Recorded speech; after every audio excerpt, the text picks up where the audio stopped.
Everybody Hates Rand is a Wheel of Time podcast that will contain spoilers for all 14 books. So if you're anti-spoiler, pause this, read all 14 books, and come back. We'll be here, waiting. Our title is a joke and is meant to be taken as such. In the context of this podcast, everybody refers to us and our cat. You are free to feel however you want about Rand, who is a fictional character. Don't DM us. The world is a mess, Dark One stretching out his hand. The dragon's reborn, the fire's been fanned, but everybody hates Rand. Everybody hates Rand. Everybody hates Rand. My accountant sent me my, tax return yesterday to review it.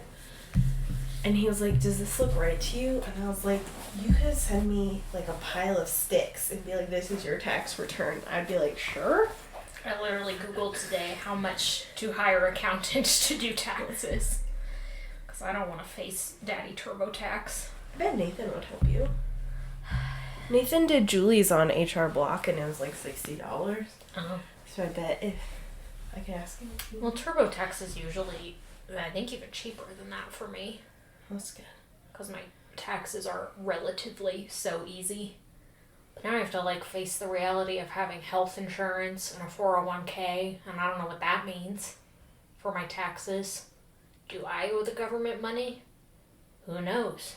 I mean, I could ask Fred, my family friend, if he would do your taxes. My dad is an accountant. I ought to be able to say, Dad, will you do my taxes? But no, he's so just dang busy. And I don't exactly trust him with money management. This is the guy who doesn't, transfer his Venmo payments to his bank account regularly. Well, I could ask Nathan if you'd be willing to just, review it, if you wanted. It's okay. I'll try and do it next week, and if I get stuck, I'll offer to pay Collins $20 to do it. I mean, Collins isn't an accountant, but he'll do anything for money. Nathan is actually an accountant. I'm not just offering his help because he's a man. I just want to clarify that for anybody who's concerned. I know, but I don't actually know Nathan that well, so... Well, yeah, I don't know if you want him digging in your finances. Yeah, I don't really do too much with my finances. Just buy Diet Coke. Occasionally I go on splurges, buy a snow cone machine. He is a trustworthy young lad, though. He's just there if you need him. Or you can just be like Collins. Holtz. What is Collins good for if not to do your taxes? Do the money management that I don't want to do. Yeah, I feel like I was having this conversation with my friends. I'm about I'm about to be 26 years old. Ugh. Yeah, in 5 days. Yeah, the birthday I am literally dreading. And I've never had to do my own taxes because my mom's very lovely friend Fred always does everyone in our family's taxes except for Perry's, I think, because Perry is an intelligent enough person to do his own taxes. I am not. And it's at some point Fred is going to be I can't do your taxes anymore, I'm retired, and I'll be a 35-year-old woman who has no idea how to go about doing my own taxes. So I probably should learn. Chris has been making me do my own taxes since I was 15. That's probably a good thing. No, it was really mean. I mean, 15 is a little young. I know, my fucking income coming from the dry cleaners. Yeah. And the snow cone shack. Yeah, I mean, 15-year-olds shouldn't have to pay taxes. I know, yeah, I just had to spend a little Saturday afternoon with my little W-2s. Sitting at the kitchen table with my 1040 EZ form that I picked up at the post office. Mm-hmm. Couldn't even drive myself to the post office. Had to make it an errand on my mom's never-ending list of errands. Financial independence, as learned in the Jusha household, is a brutal boot camp. It sounds like it. Yeah.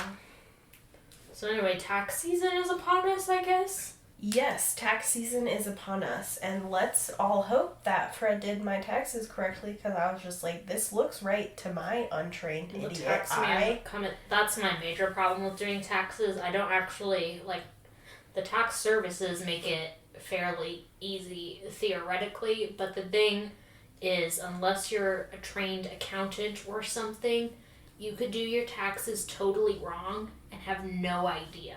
Yeah. Until the IRS is like, knock knock. You owe us $800. You fucking suck. Yeah. And then you're like, but you knew what the right amount was, so why didn't you just tell me? They're like, no, you have to figure it out. There's this very good tweet that's like, just did my own taxes, so I should be in jail by Friday. Like, I'm going to go the rest of my life with the omnipresent fear that I'm about to be arrested. And every time I go through airport security, it's like, maybe now's when the IRS... They'll be like, wait, Jusha! She's on a watch list. You've been on the IRS watch list since you were 15. Since you were 15. You've been scamming the government. How much money did I even make when I was 15? $300? But yeah, I feel like there's no way that it would have been taxable. Stupid. Stupid. Okay, welcome to America in tax season. Literally everyone who has to pay taxes is stressed between the months of like February to April. I guess I could ask Aaron too. I did drop off 3 6-packs of Coke Zero on his porch last night. Is Aaron an accountant? No, he just is one of those competent men who knows tax things. I think it's very powerful of women who refuse to know anything about taxes. I know that's probably not a very hot feminist take, but I think it's very powerful of them. I'm comforted to know that Devin and I are in the same boat there. Good for you, Devin. You can be included in the hot girls who don't know anything about taxes. I'm sure. What's that thing that's like, every lesbian needs an emotional support himbo? Uh-huh. I like sent that to Devin one time and he was like, yeah, except somehow I'm the lesbian himbo. Or we like take turns. And I was like, that's really fucking true. Devin has big lesbian energy despite being a straight man. Somehow, yes. Then yeah, neither of us really knows anything about taxes. Unless he's hiding something from me. He's like, I can't be the lesbian in this relationship if I know things about taxes. No, Devin, if you know about taxes, you have to tell me, because Does Janet know? I feel like Janet is a Janet's competent person. such a competent adult. Maybe Janet can do your taxes. You know, I was talking to Janet and Devin on Friday, and Janet casually was like, well, I have these cupcakes in the fridge that I made the cupcakes, and then I dipped them in chocolate, and then I'm going to make some marshmallow topping, and then I have to like put them in the oven to get crispy, so it's like a s'more. And I was like, what the fuck? You should be on the Great British Baking Show. And she was like, Emily, it came from a mix. And I was like, so?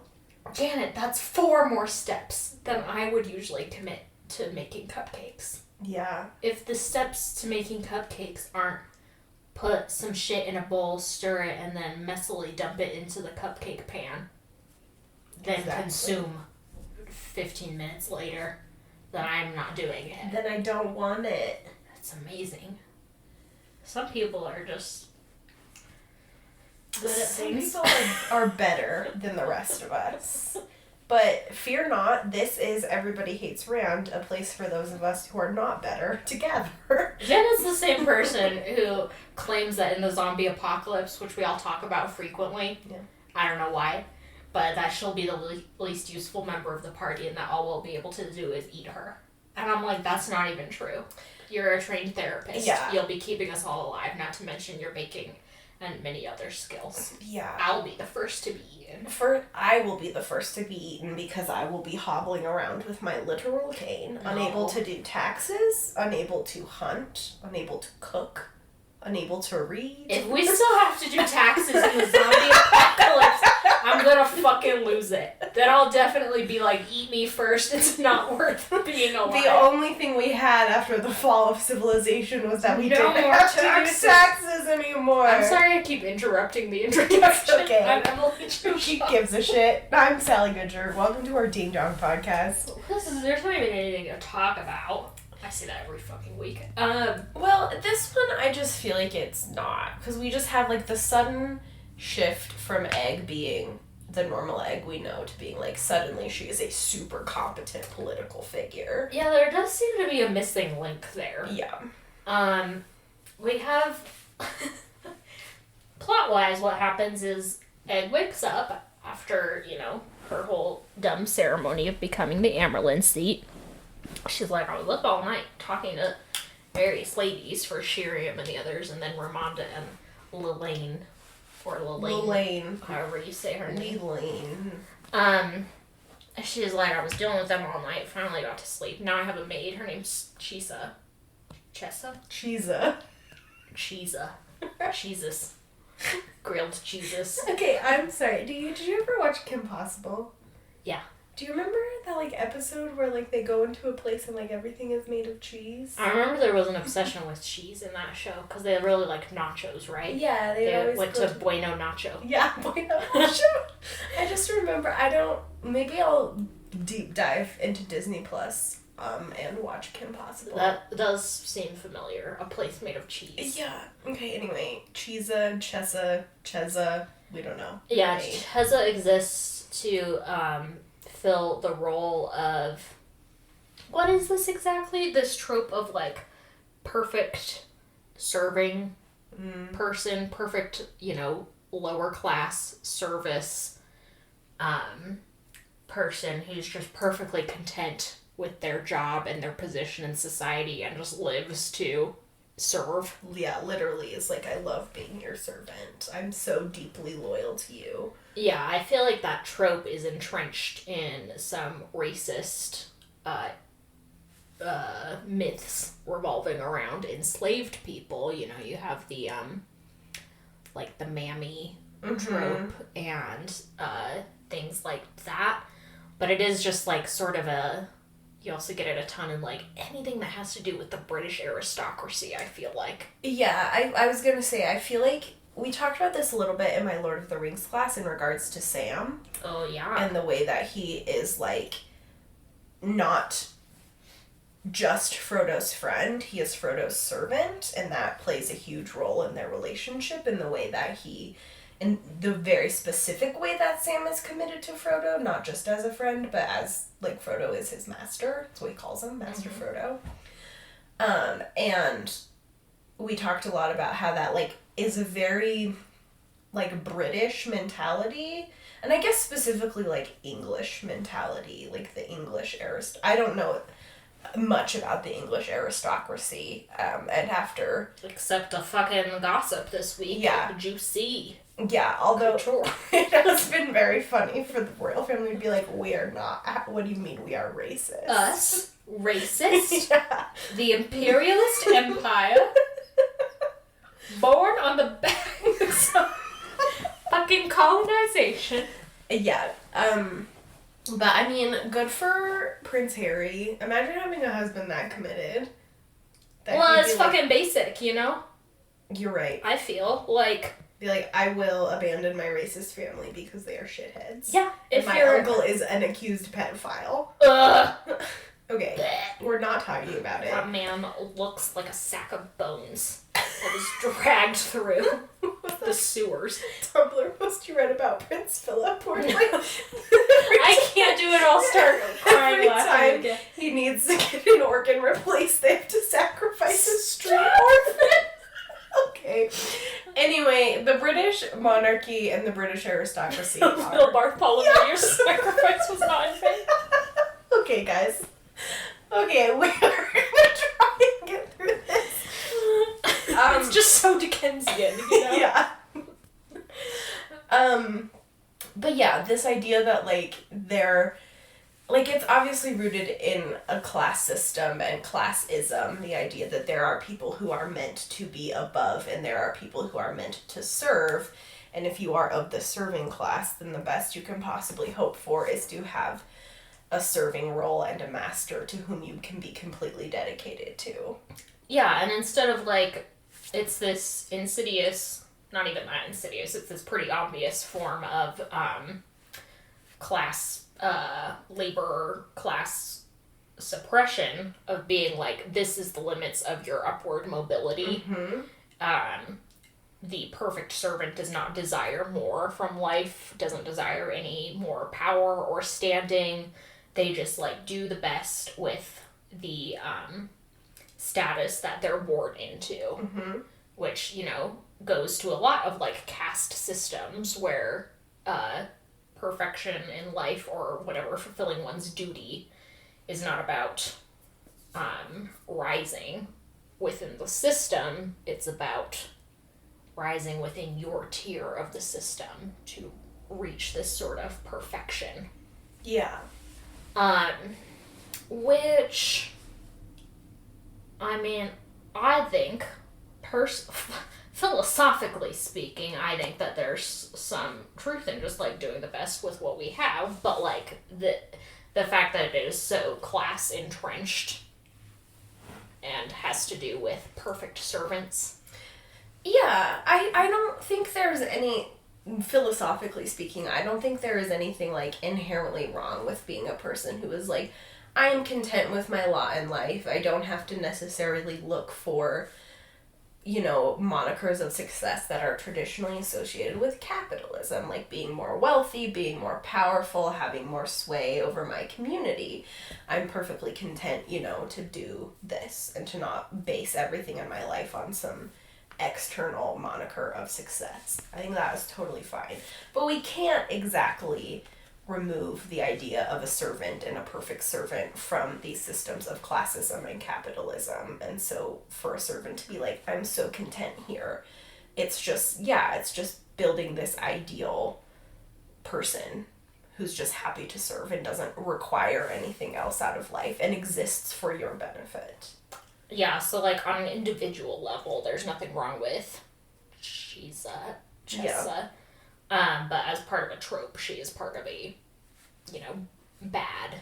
I'm really struggling with words today. All I'm thinking about is little Bartholomew, the Dickensian orphan who was sacrificed to replace all of Prince, what's his name's organs? Prince Philip.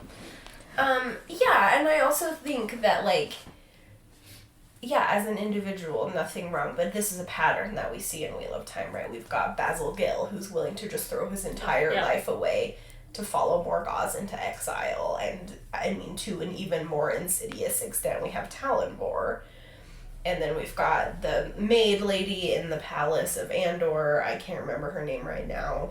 Reen. Harfor. There's the two serving men who are always competing with each other to serve Matt better. Mm-hmm. Yeah, it's all just very... Yeah, it's all very weird. So, like, we can't just be like, as, like, Chessa is fine doing this because this is her personality, this is an individual. She's part of a larger class that's built into Wheel of Time. Like, there's not a single servant who seems to be like, what if you paid me more money? Yeah. Or anything like that. Yeah. So Egg gets ready for her day and then goes downstairs where all of the sitters and everyone important are waiting. And they, like, open the doors and levitate Egg. It's dramatically. So ridiculous. And are like, we call it a new emergency. It's Egg. And the crowd's like, Egg, Egg, Egg, Egg. And Egg's like, hi, I'm Egg. Stupid. She's like, hi, I'm the new Emerlyn. I'm gonna help us get rid of Elayne or something. Yeah. She's like, I'm gonna help us fight against Elayne. That's my goal. You can trust me. Anyway, today, as is the normal thing, everyone who is, like, punished, novices and accepted, whatever, who are doing penance and doing dishes or whatever, they get a free pass, and everyone can dance and celebrate. And oh, by the way, Nynaeve and Elayne and Theodrin and Elayne are all now Aes Sedai, effective immediately. Good day. Oh, and Shiriam is my keeper. Now, we're told that Egg was given a much longer speech that she just, like, edited down to this 3-minute Gettysburg Address. Yeah, which Gettysburg Address is a great example. Generally, the shorter the speech, the better. People don't actually want to hear you declaim about whatever political shit is going on. Yeah. You just say what you're gonna say and get out, and that's great. Say what you need to say. Say what you need to say. Thanks, Adam Lambert. That's Adam Lambert? God, yeah, but then they levitate Egg down, and everyone is like, Egg, that wasn't what you were supposed to say. Yeah, first Shiriam's like, I don't think anyone will be too happy about you editing it down, and Egg's like, oh, well, I just thought it would be nicer, you know? Like, I didn't think anyone would really want to listen to me for that long. Kind of just this playing dumb routine. And she keeps that up even when Ramonda and Elayne enter the room and are both basically like, how dare you raise various people to Aes Sedai? You weren't authorized to do that. You need to run these things by the hall. And she's just like, well, yeah, I just didn't want anyone to think that, like, I'm weird for suddenly being the Amyrlin Sea. I figured if it's part of a group, then that would make more sense. But I'll be sure to ask in the future. And everyone's like, well, okay. And Egg is like, Shiriam, could you get Nynaeve and Elayne for me? And Shiriam's like, yeah, fine, you can talk to your friends. Swan's gonna come by later to teach you Amyrlin etiquette. And Egg's like, left in this empty study, which, as she notes, there's, like, no actual work there for her to do. There's no paper or anything.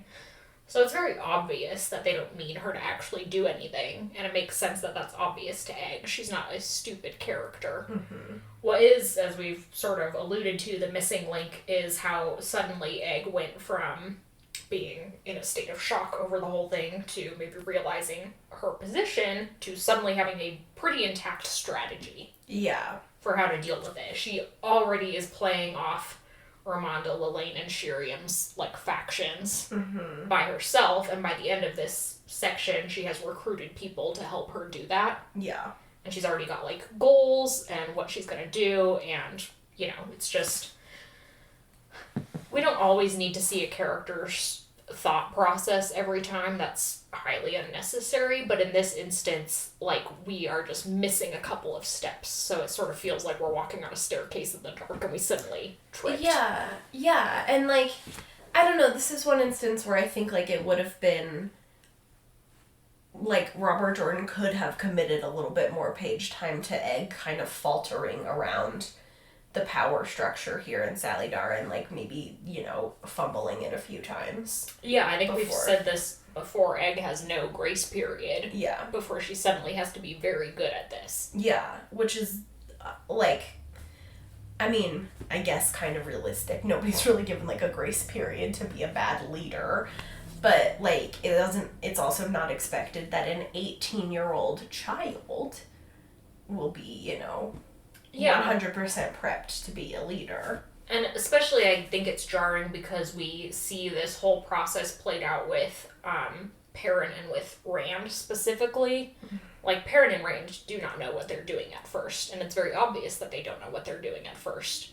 And they make mistakes even if kind of filtered through their perspectives, they're not categorized as mistakes. Yeah. Because neither of them are very self-aware. But, like, it is obvious to us, the readers, that as the series goes on, Rand is becoming a more competent leader, and so is Perrin. Or, I guess, Rand, like, has a parabola of peak competence, and then he's just descending into insanity. But, like, Perrin obviously, like, knows what he's doing by the time we pick back up in, I don't know, the next book or two. Yeah. Like, he's accustomed to leading people. Yeah, and it's very, I think, telling that Egg, as our predominant female leader out of our group of, our gaggle of idiots, doesn't get that grace period. She has to be 100% excellent immediately. Yeah, it's just more of Robert Jordan. No one hates their female characters more than Robert Jordan. It's so true. It's just more of Robert Jordan not actually knowing how to write female characters unless they are filling tropes. Mm-hmm. So he can't actually figure out the space between Egwene as innocent ingenue and Egg as young pope. Mm-hmm. So he just skips that because it's like, I don't know. Yeah. She's a lady. They don't need actually any time in between to adjust, right? You're just either, you just progress from virgin to, what is it, mother, maiden, whore, or something like that. First you're a virgin, then you're a mother, then you're a whore, and there's no in between. Yeah, first you are... grace areas. Then you are egg. First you are girl from Two Rivers, then you are Amyrlin. That's it. And yeah, it's just this idea that, like, women aren't allowed to fail in the same way that men are. It's very much like Hillary Clinton. Not that I'm a fan of Hillary Clinton, you know, but I think her campaign against Donald Trump is a very good example of this, where, like, every single, not even necessarily mistake, but every decision she made in her political career was dragged through the ringer as she was running for, you know, office. Whereas Donald Trump was just, like, literally walking around with his dick in his hand, and everyone was like, he can definitely be president.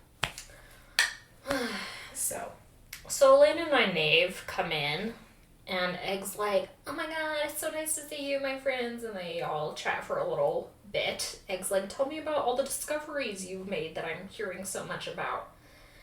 And they're like, well, my knave accidentally healed Logain and then on purpose healed Swan and Leanne, and Elayne's been making Terrangrail, and it's all very cool. And Egg's like, okay, that doesn't really seem like all of it, but sure. They go on, like, a little brief tangent about Rand. Egg gives the news to Elayne. She's like, I'm so sorry about your mom, but if it helps, Rand intends to give you both the Andor throne and Kyrianan throne. And Elaine's like, give? He can't give me the throne. And she's like, it's mine to have. And I'm like, except you're not even in the country. Yeah. Yeah, like Elaine's insistence that she doesn't need to have the throne given to her, while I understand the, like, political and social nuances of being like, I have been born into this position and I have been training to take this power since I was a child, and I don't actually need someone to hand it to me, is technically just, like, doesn't hold much water when you're on the other side of the country and no one is ruling the country were it not for the guy who's trying to give it to you. Yeah, and I also just, this is more anti-monarchy sentiment, but it's like, you can't have the throne from a distance. That doesn't make sense. And so therefore you are not just inherently entitled to it. Yeah. And so therefore, in fact, someone does need to give it to you, whether that is the people of Andor or Randolph 4. You can't just be like, the throne is mine by right. I mean, I know that's the political system in which we're working, but it's like, you can see the ways in which that is failing when Elayne says stupid shit like this. Well, she just gets so hung up over the word give, and I'm like, Rand's not saying that he is the rightful queen of Andor, and he's, you know, giving it to you in that way. He's saying, I'm literally holding the position that supposedly belongs to you. Yeah. From someone else coming in and claiming it, since you can't be fucking bothered, apparently. Yeah, like, every ding-dong in the city of Camelin is like, Rand, here is why I have a right to sit on the throne of Andor, based on Andor's lines of inheritance. And Rand is like, cool, but you can't do it as long as I'm here, because Elayne is going. Like, if, like, as soon as Rand is like, bye... Civil War in Andor, probably. Yeah, and so it's like, Elayne, could you get your head out of your ass regarding gender dynamics for, like, 2 seconds and think about, I don't know, the people of your country? Elayne has never given a single thought for the people of her country. Obviously. As is made apparent when Egg is explaining, like, the nuances of how she has to behave with the Hall of the Tower. She's like, they are thinking that I am going to just be a puppet, and I can't just, like, immediately grab power. They'll just, like, kick me out. It wouldn't make too much of a ripple for someone to be elected Amyrlin and then deposed in the same day. They would just sort of wave it off. They can do that. I need to, like, entrench myself in this position and then subtly get power before I can really be in charge. And Nynaeve was like, oh yeah, I get that because I've had to work with people in community leadership before. Yeah. And Elayne is like, what? You can't just do what you want? And no, it's like, you idiot. Egg also is like, Rand wants to give you the throne, and Elayne is like, well, they're not really letting anyone leave here. 10 minutes later, Egg discovers traveling, so there's that problem. Bye! Okay, so you can go. Wouldn't it have been hilarious if Matt showed up and they were like, oh, Elayne teleported away a minute ago, and Matt would have been like, Matt would have been like, just start foaming at the mouth. Matt would just start crying in the middle of Sally Talk. Yeah.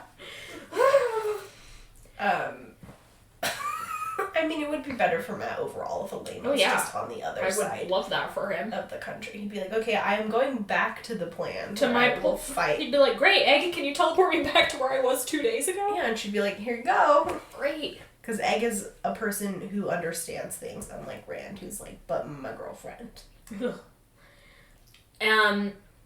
Anyway, finally, Egg, what is she? She just, like, explains the situation, and finally Nynaeve and Elayne fess up that they have captured Moghedien. And Elaine's like, okay, well, bring her to me, please. Yeah. Egg's like, go get your pet Forsaken. Nynaeve runs off to grab her while she's gone. Egg and Elayne have a brief non-conversation about the fact that Birgitte is Birgitte. Mm-hmm. Egg doesn't really understand yet that Birgitte has been ripped out of Teleron Riyadh and been made Elaine's warder. I don't know when she finds out that they are bonded, or if she fucking ever does. Yeah. But, you know, Egg is still part of this, like, weird secret to not reveal Birgitte's identity, although she has her strong suspicions.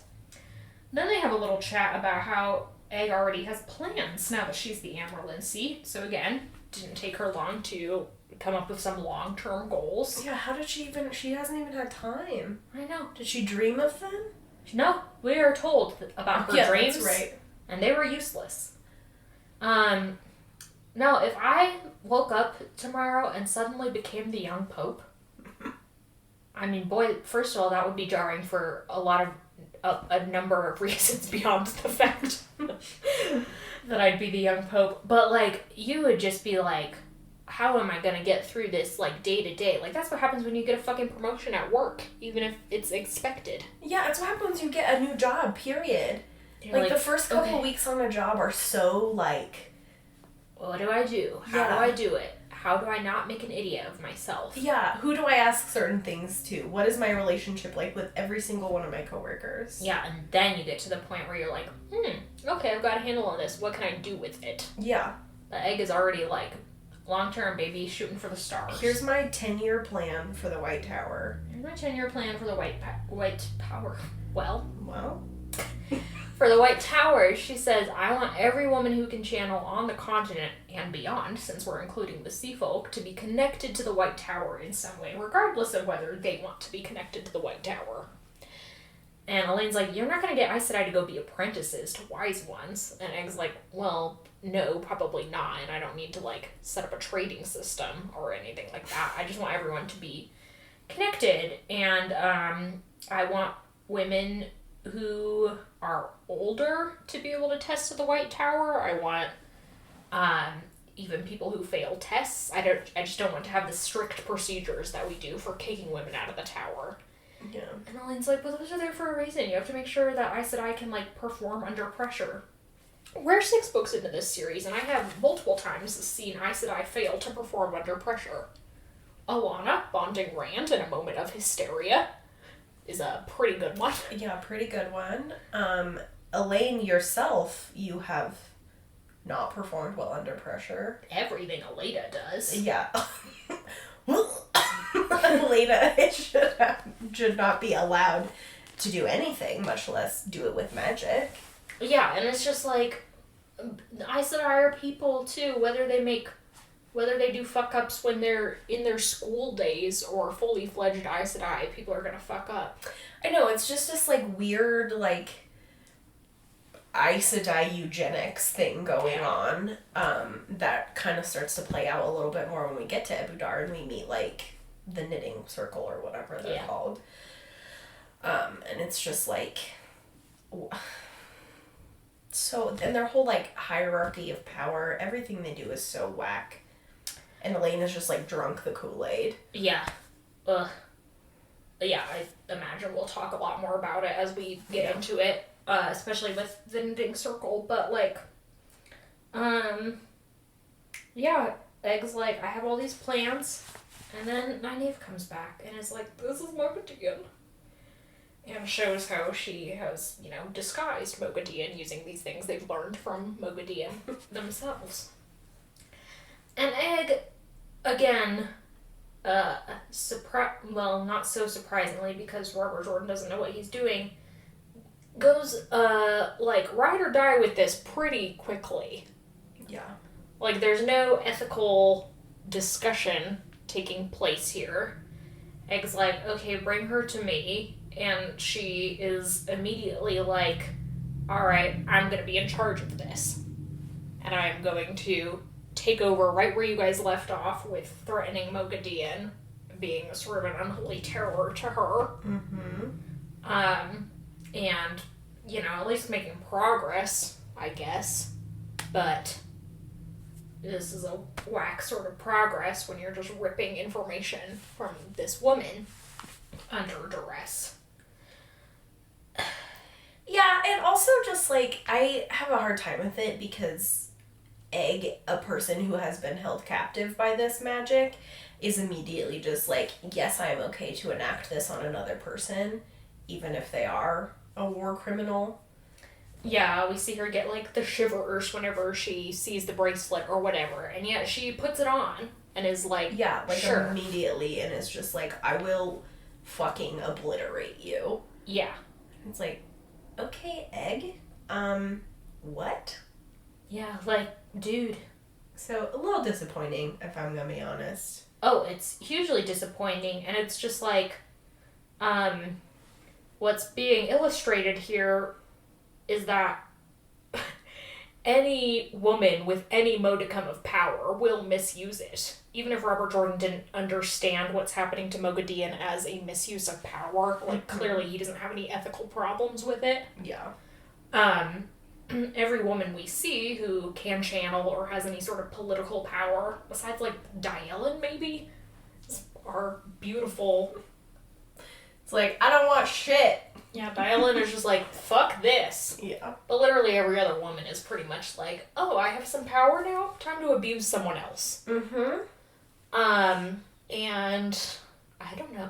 Yeah, it's just like, I mean, this whole series, like, Robert Jordan and the way that he portrays power in Wheel of Time is already, like, so toxic and just festering. And again, I literally think we had this conversation, bless you, in the last episode, but it's just like, there's no understanding that, like, by nature, the power in every relationship is constantly shifting. And so just, like, there's another example of this, of Egg being like, I immediately need to establish my dominance, like I'm some sort of feral dog. It's gross. Anyway, Egg's like, I have this idea, and gives Rand's whole explanation of traveling. And Mogadien's like, no, that's how men do it. If you do it, you'll get, like, sucked into a vortex of terror or something. Yeah. And Egg's like, okay, well, maybe if I do this, and then travels. Yeah. And like, it's like, creates a gateway. What? And Mogadien's like, bah! And Egg's like, yes, I already knew the answer. And she's secretly like, what the fuck did I just do? Yeah, Mogadien says, like, half a, like, sentence. Like, she's like, theoretically, this is what you do. And Egg is like, boom.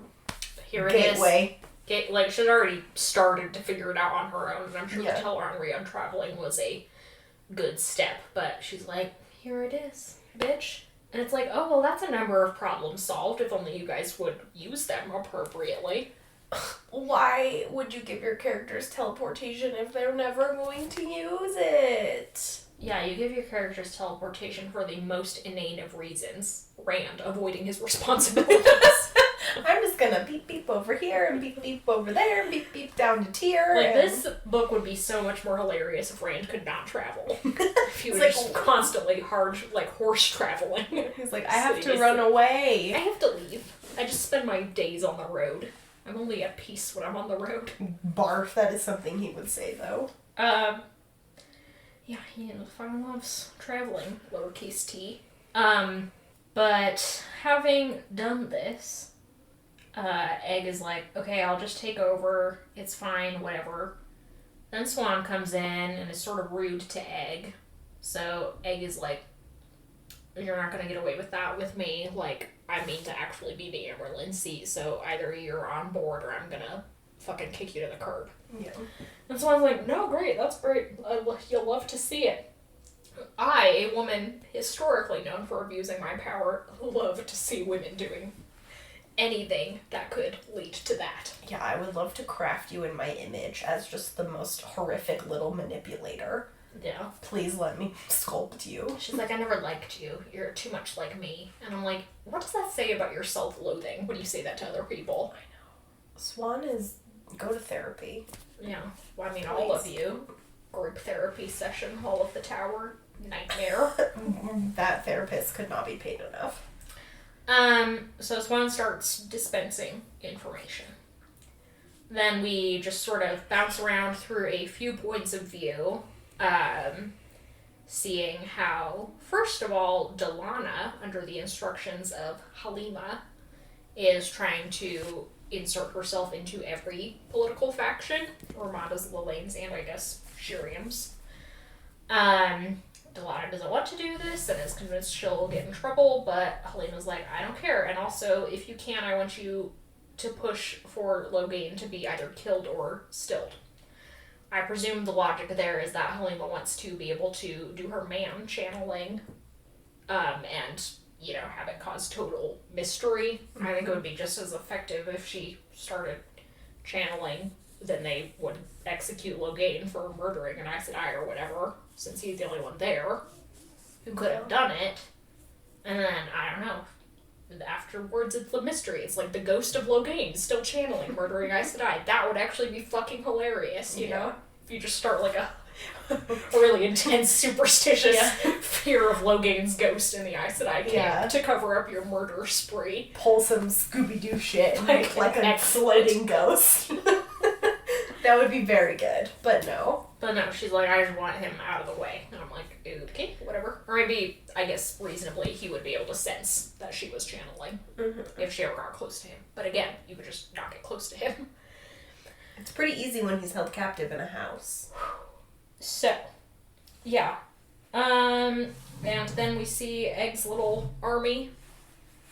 Nynaeve, Elayne, and Swan, on her instructions, begin to start manipulating the others. The goal is to manipulate them into leaving Salidar. That's like number one on Egg's priority list. I'm not totally sure why. Yeah, I mean, maybe just to relieve us, to give us some hope. She is like, I know that we have been here for too long. Everyone is suffering. Everyone hates it, and so I'm just gonna get us going away. I mean, she does make a good point. She's like, we could theoretically stay here forever until we get some forward momentum going, so the change in regime might as well be what gets that momentum going. But again, it's all very abrupt, very fast. Yeah. And those are those chapters. Those are those chapters for what they are worth. Yeah, next up we at least get Matt arriving in Salidar. So thanks to Glenna Mackenzie for our theme song. Thank you for listening. Thank you to our patrons on Patreon. And do you have anything else to add? Nope, just check us out on Patreon if you're interested in bonus content, and check us out on social media if you're interested for additional content. There's so much content out there, you guys. Yeah, our page, like, I know that is a difficult time, so, like, no stress to anybody who's had to drop or cancel their pledge on Patreon, or if, like, pledging right now is not in the cards for you, but, like, I was scrolling through our Patreon feed the other day looking for something, and, like, we have a ton of content on there for reasonably pretty cheap. So much content. So, I mean, we're making it. You might as well enjoy it if you can. We're 1 year in the American timeline into this pandemic, and celebrate by listening to us talk about What's a really weird thing we've watched for We Don't Watch Out? 300. 300. Stupid. Very recently. Very recently, we dove into that, sea. Yikes. I guess. Yeah, and just thank you for listening, and we love you. Yeah, do you have a sign off? Yes. I already told you this, so I'm sorry you have to hear it again, but my work is doing, these diversity workshops, like, DEI training, which has its limitations, but it's, I at least up until this point thought that, like, at least they're doing it. That's a promising commitment for an organization to spend money on an outside organization doing diversity training. And then I had one of my sessions yesterday, and they invited an ex-cop to speak at the diversity training, and I was just like, okay, I'm no longer committed to this experiment, because and he was like fully pulling all the like woke cop shit. Like, he's like, I'm really into community policing, and I know that Blue Lives Matter is, a farce, and he's like, but you can't forget that cops are people too, and there are people on the other side of that uniform, and while it's true that there have been a lot of instances of police violence, the majority of police encounters do not end in violence. And I'm like, we could just not have the police, and then there would be no police encounters to end in violence. Thank you. Boo. Yeah, it was wretched. I was like gonna vomit. How much longer do these go on? I think we have 3 sessions left, so another 6 weeks. 6 weeks? Yeah, we have them every 2 weeks for an hour and a half. Okay. Yeah. Well, yikes. Yeah, and I was like, something isn't clicking. Neat. So anyway, prayers. Okay, I guess we're gonna go watch Sex and the City for realsies this time. We could also start skateboarding anime. I can't. I can't commit to that right now. Well, it's my birthday this weekend, so this weekend, if you want to watch a skateboard anime, I'll do it. No, we're gonna watch Sex and the City, and try and get through Charlotte's divorce. I have been waiting for Charlotte to get fucking divorced for It drags on. I know. And you're like, he sucks. He sucks. His mom sucks. Tune into our Sex and the City podcast one of these days, because I have a lot to say. I would love that. Okay, goodbye, everyone. Okay, bye. We love you. Bye.